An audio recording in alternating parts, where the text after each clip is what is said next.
And hello and welcome again to Avitar Face to Face.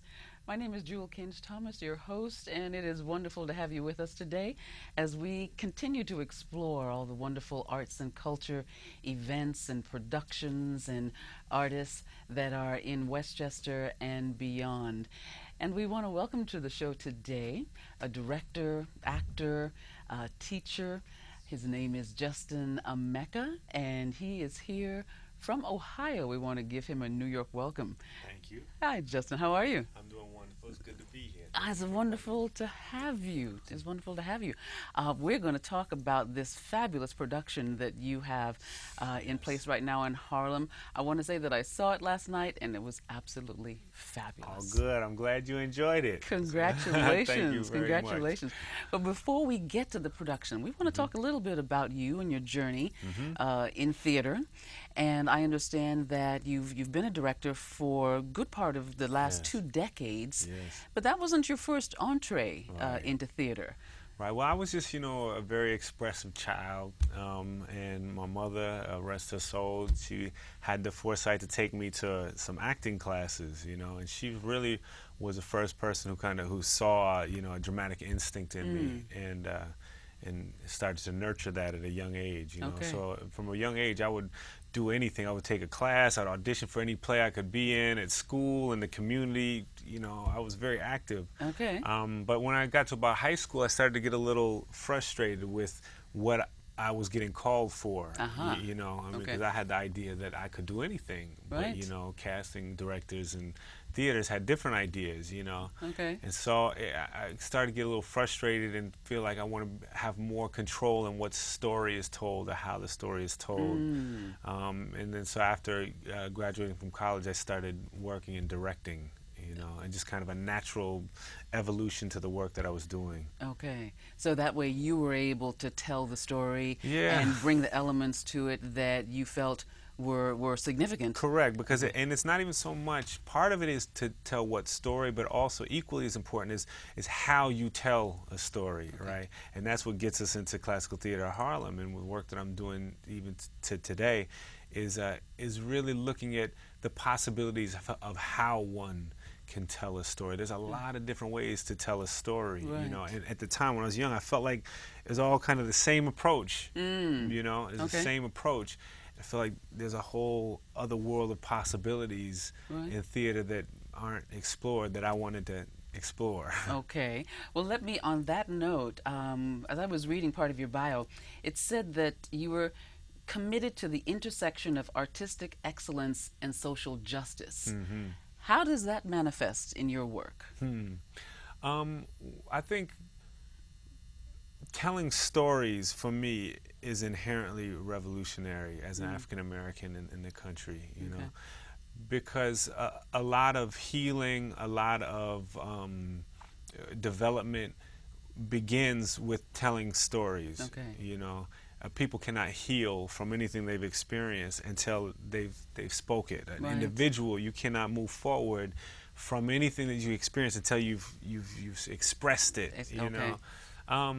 So at one level, I think it's very important of telling, making sure certain stories are told. And in society, there's a real privilege of who gets to tell a story. Yes. It's indeed. that really greatly impacts our whole culture and society. Right. There's certain things that we just take for granted just because who we're used to seeing tell the story. Right.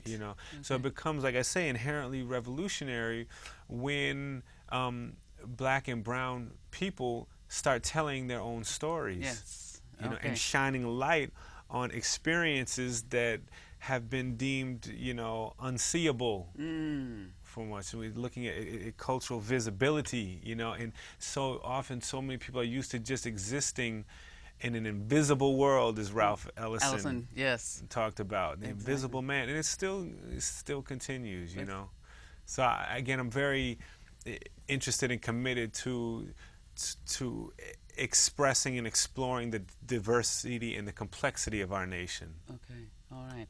Through many different prisms. Yeah, well, Right. through the gifts that I have, Right. I'm not gonna try and do I just got to do what I can do, and Okay. theater is how I do it. Right. Right. You know, Powerful medium. right? To, Oh to yeah, express those it's stories. live. Yeah. It's live. And Okay. that's the beautiful thing about it. You got to be there, Yes. and if you're not there, or Then you you- can read about it. and art is not something that you really want to read about. It's something That's you want right. to You wanna experience. experience it. Yeah. Okay. So you are currently the assistant professor of theater and Africana studies at Oberlin. Correct. And you're the associate director at the Oberlin Summer Theater Festival. Correct. But you came to New York. You have a relationship right now with the Classical Theater of Harlem as an associate, an artistic associate. Correct. So what does that mean? Right, all these titles. What- And it just means that I have a good relationship with Classical Theater Harlem Okay. as an artist and artistic. And I mean, for me personally, Classical Theater Harlem, I look to it to be one of my artistic homes, and I believed in Classical Theater Harlem from the minute I heard the title. Okay. I said, Classical Theater Harlem, yeah, that's Yeah. that's what I want to do. That could, yes. That's, You could work. know, You could and work so there. the second I heard about it, I worked to try and build a relationship and get to know people in the theater, and so this relationship is, the result of about 4 or 5 years of just cultivating relationships with different individuals within the organization. Okay. And then the invitation came Yes. to direct this production of Midsummer Night's Dream. Correct. Okay. By Ty Jones, the producing artistic director of Classical Theater Harlem, who is a wonderful producing artistic director who's really helped re-establish the Classical Theater Harlem. So he invited me to direct Midsummer Night's Dream last summer. I was excited. I didn't know what I was going to do. Right. But, Ty was like, make it exciting. That's the thing. Make it entertaining, make it wonderful. It's got to hit, Okay. And he's All right. like, don't be. And you did that. You did that. I can't say enough how well you did that and encourage people to go see this production. Yeah. So let's talk about Yes. this whole process, because Classical Theater of Harlem has a very specific mission, and their work really it's the classics. But we have an African diaspora sensibility and cultural nuance. Correct. Okay. And ultimately though, to reflect and celebrate the creative impulses of the community of Harlem and all that Harlem represents. I mean, Harlem is a metaphor in the artistic community, even more than just a specific location. Right. Harlem is a legacy that the black and brown people all over the world draw great inspiration from. Absolutely. So Classical Theater Harlem, at one level, integrates Harlem's legacy with classical theater, and even asks new questions of what is classical theater. Right. Who's classical theater? Ooh, okay. There's certain questions $1,000,000 question. Emerge. Okay. So then, how do you begin the process then of marrying a classical work like Shakespeare's Midsummer Night's Dream with Harlem Legacy? Where do you start? Well, first I read the play. I read Shakespeare's text, and I try and figure out, okay, what is he saying? What is Shakespeare trying to do in the play? Okay. And then try and figure out the best way to tell that story, to do that today. And I think it's really no different than any other contemporary director that's dealing with Shakespeare, because the funny thing about it is, Classical Theater Harlem and what we're doing is called non-traditional theater. Okay. But really, all of this is non-traditional. You know what I'm saying? Because down in Central Park, they're no closer to the tradition of Shakespeare 400 years ago There you go. Right. than we are uptown. Okay. We're all searching. You know what I'm saying? It's all an abstraction of what we think Shakespeare intended the work to be. Intended the work to be. Okay. And so we all try and figure out ways to, to present it to a contemporary audience. Right, right. And so for me, within that process, it's just about broadening my scope of where I draw my references from. Okay. You see, so I don't just draw my references from London and Britain. You know, we'll look to there in European traditions, but also let's look for references within the culture that inspires and gives birth to my, you know, kind of creative spirit. Right. That's okay. where I look for my inspiration. Okay. You know. So what are some of those elements then that we would find, an audience is going to find in this production that they may not find if they went to see it in London? Well, so in reading the play, it starts a lot with Shakespeare's Puck, the character of Puck, who is like the trickster, who is like, you know, the spiritual manipulator of the play, you know, and really kind of his energy weaves through the whole play. And in this production, you know, I saw Eshu Elegba, who is, you know, a very famous trickster spirit deity in the West African cosmology that really underlies a lot of African traditions all over the world. Right. Is Eshu Elegba, Eshu. And you see his manifestations in many different forms, in music and dance and visual and costume. So I said, well, let's bring Eshu into this play. You know, and like I say, and I'm like, because for me, that's what Shakespeare was doing with Puck. I get it. You know, I immediately get it when we put Eshu there, you know. And so part is the West African spiritual cosmology, you know, excites me. The dance, the music, the rhythm is all weaved throughout the production. That's like the foundation of our spiritual world, you know. And again, Shakespeare's trying to present a spiritual world to the audience that excites the audience and inspires the audience. So I got to think, hey, what is that? Is it fairies and Tinkerbells? And that works. That's one way. Okay. But it's also, well, what about this?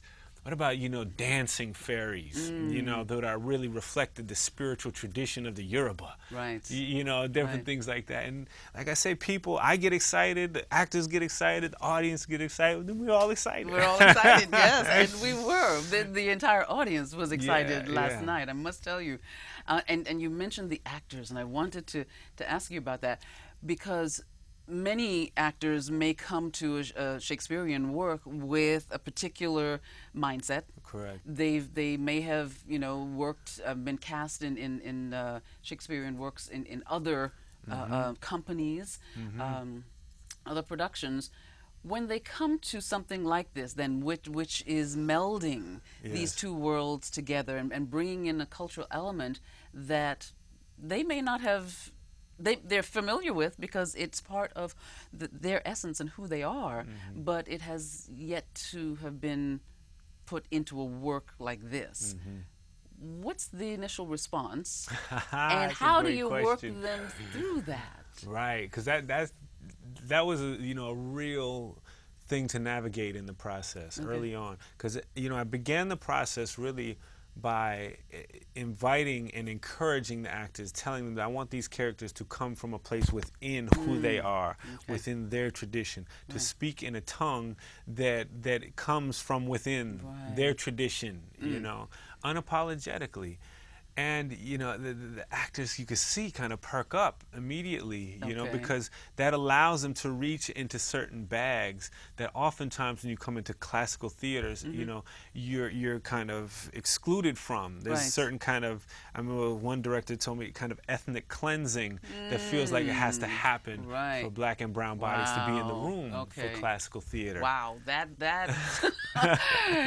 well, that takes it to a totally another place altogether. Oh yes. So continue, please. So they open up, they light up immediately, But then you also see a certain level of discomfort. Yeah. Because it's great to be able to do it, but then it's like, wait, but we've been trained that this is not okay. Oh my, yeah. And so, throughout the process, there's I could feel it. My cast want to do it, but then there's also elements in it that feels like, well, wait a second, are we speaking right? Are we saying the words right? Are we, that have to just really keep encouraging them and supporting them in their decisions to know you are exactly what you need. That's it. You have Yes. everything you need. Okay. Yeah, we can look up meanings, we can look up, pronunciations. That's the easiest piece of it. Okay. The real work is, are you in there? Are you in the work? Wow. And if you're in there, we're good. Yeah. We're good. Right, And the right. people will love it, or they won't. Mm. And that's okay too. Okay. You see what I'm saying? Okay. Because this isn't for everybody, And the beautiful thing about classical theater at one level is, well, you don't like our Midsummer Night's Dream, wait 2 weeks, you can watch it down the street at at another place. Right. At BAM or Okay. wherever, these plays get done all the time. Right. And So we're not going to damage the legacy of Midsummer Night's Dream at all. All we can do is expand. you're bringing something different, something innovative, something unique Right. to the work. And some people may want work, but I suspect that for most people, they will get really excited about it because Right. it's something that you don't see. We're very conservative in a theatrical tradition. Yes. All over the world, we're very, particularly in America, we're very conservative. I mean, you see a lot of chances taken in music of fusion, of traditions, Right. but not so much in theater, because what Yes. I liken what I do to like what Duke Ellington does or what John Coltrane does when they take a standard, when Right. John Coltrane plays My Favorite Things. Yes. He doesn't threaten the tradition of Oscar and Hammerstein. He Right. plays it in a way that is of him. Right. And he doesn't. It's recognizable, but he brings It's his in thing. his, He puts yes. his unapologetically. Right. And that's a word we use a lot in the process. It's just Okay. be unapologetic. You don't have to apologize for who you are. You don't got to qualify who you are. You don't. Just That's just empowering. be who you are. And How that's empowering is right. that as an actor? Right. And it's important for us to, again, that's who we have to present to the people, those images, what Right. we have to present, going back to the revolutionary spirit of the work, Yes. is presenting proud and unapologetic depictions of who we are as a people. Okay. I get it. Yes, I get it. And you know what?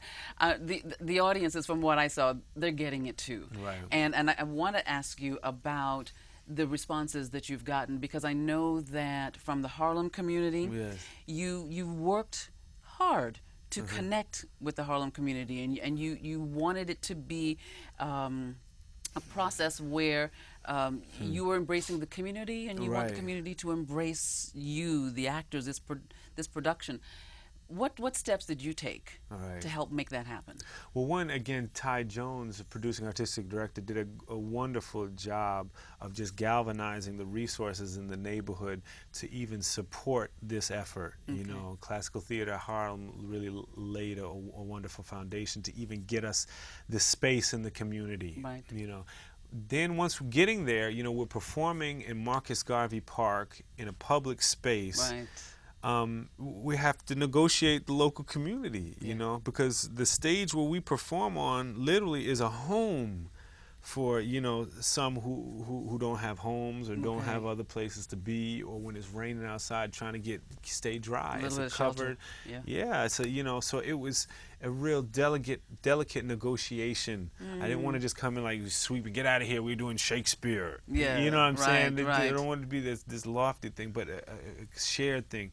So our beginning rehearsals was sometimes we just go out on the stage while other people are out there sleeping or praying and doing whatever they do, and we just start doing what we do. Right. Just doing dancing and Okay. singing and doing music, and then the community starts looking and starts getting interested, and some try and challenge us. Be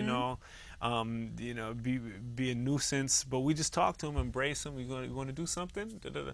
And then they kind of What an organic process. because again we said we see you. Yeah. We don't. I don't want to go out there and act like we don't see you. Right. Just Right. get out of here. We don't want to act like we're here. Okay. Well, the actors are here. Right, we're here. You And no, I see you, and I'll Okay. engage you if you have something to say. Okay. But at the same time, I'm not going to engage in nonsense. All right. And like my children will make da da da da da. I'm not going to engage that.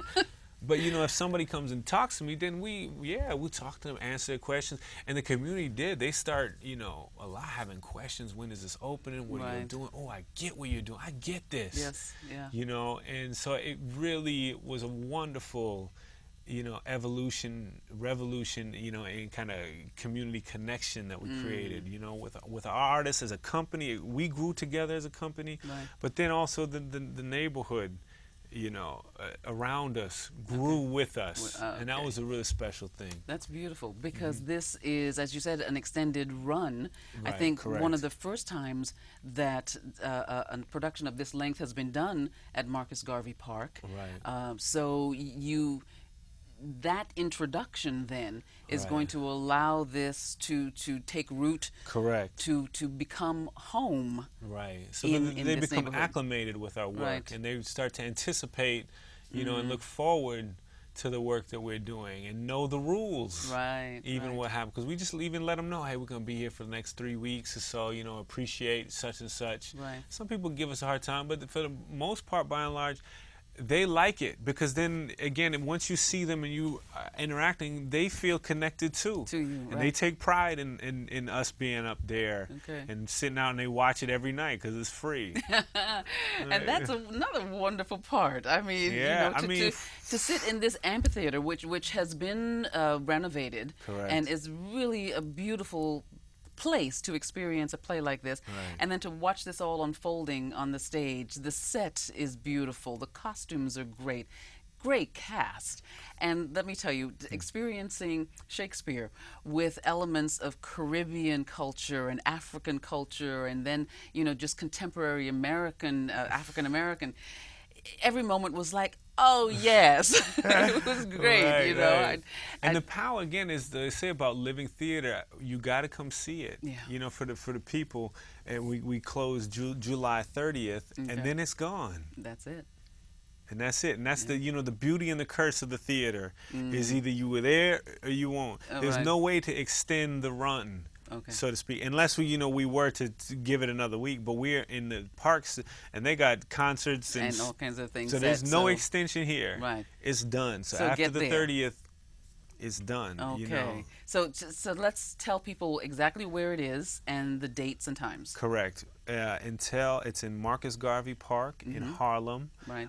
Until July 30th, and it's every night at 7:30 except Monday. We take Mondays off. Okay. But every night 7:30, and seats are first come, first served. So you can start getting in a seat at 7 o'clock. Show starts at 7:30. Okay. And where is Marcus Garvey Park located? In Harlem, about 1 block east of Lenox, 123rd and Mount Morris Park, Okay. which is 1 block east of Lenox. Okay. Very close to subways, very Yes, close to Metro North for all the Westchester that's folks right. that go down and see it. It's like a 23-minute ride Right. to 125th Street and maybe a 3-block walk Correct. to the park from there. Correct. So it's easy, and it's a piece. I've been speaking a lot about the black and brown traditions within the play, but ultimately it's a play for everybody to enjoy. Yes.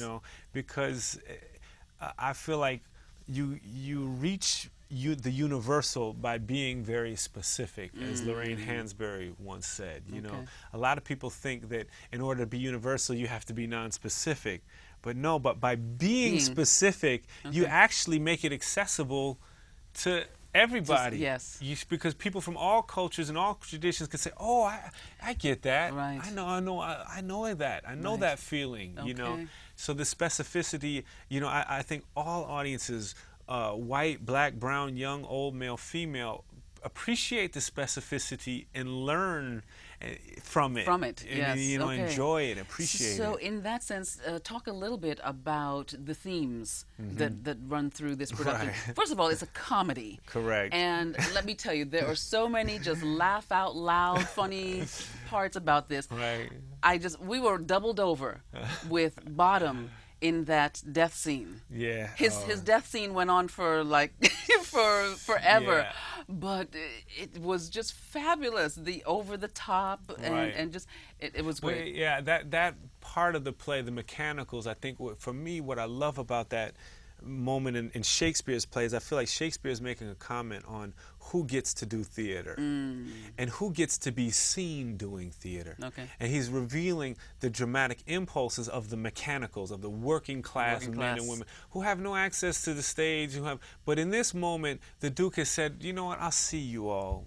I'll see you. Okay. And they take it and they run with it. And then what is that in Harlem? For the working men and women of Harlem, there's so much dramatic instinct, Right. that never makes it to the stage. So that's what we put in that moment. That's what you did in there. Right. It was wonderful. And the other part that I really adored was the wedding scene.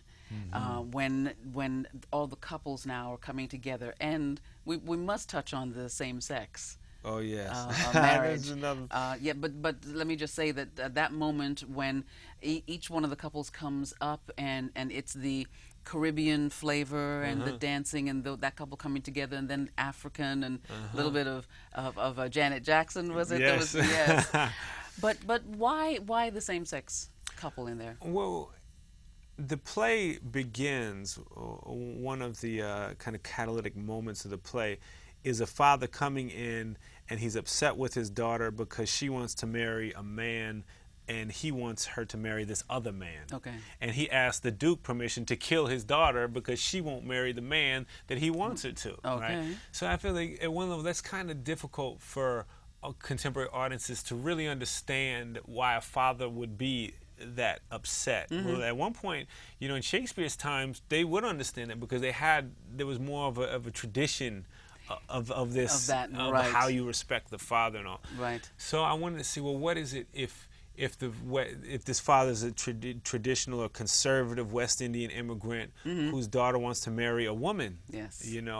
And that kind of anger that it can invoke, that we see that is very still alive in our community, but we don't talk about it a lot. So I wanted to kind of use that tension or shine a light on that tension in our society, but in a different way, not in a deep and heavy way, but in a comedy. Right. So at one level, the play feels like it's going to be something that's kind of intense, but then it becomes something else, because you originally asked what the play is about. It's ultimately it's about love, the fickle, romantic, beautiful, wonderful, painful nature of love. Okay, that's fantastic. Thank you so much, Justin, for bringing this work to New York, to bring this work to us and to this Harlem community. And I want to encourage everybody to come out and see this play, Midsummer Night's Dream, at the Marcus Garvey Park in Harlem. And it's running through the 30th. Tuesday, July 30th is our closing night, and we perform every night except Mondays at 7:30 p.m. Fantastic. Go out and see the play. It's one of the best things you can do this summer. Thank you so much, Justin. Thank you so much for having me, Jewel. Okay, pleasure. And thank you so much for joining us today, and we hope to see you again on Avitar Face to Face as we bring you more news and more wonderful events that can make your life even better. Take care.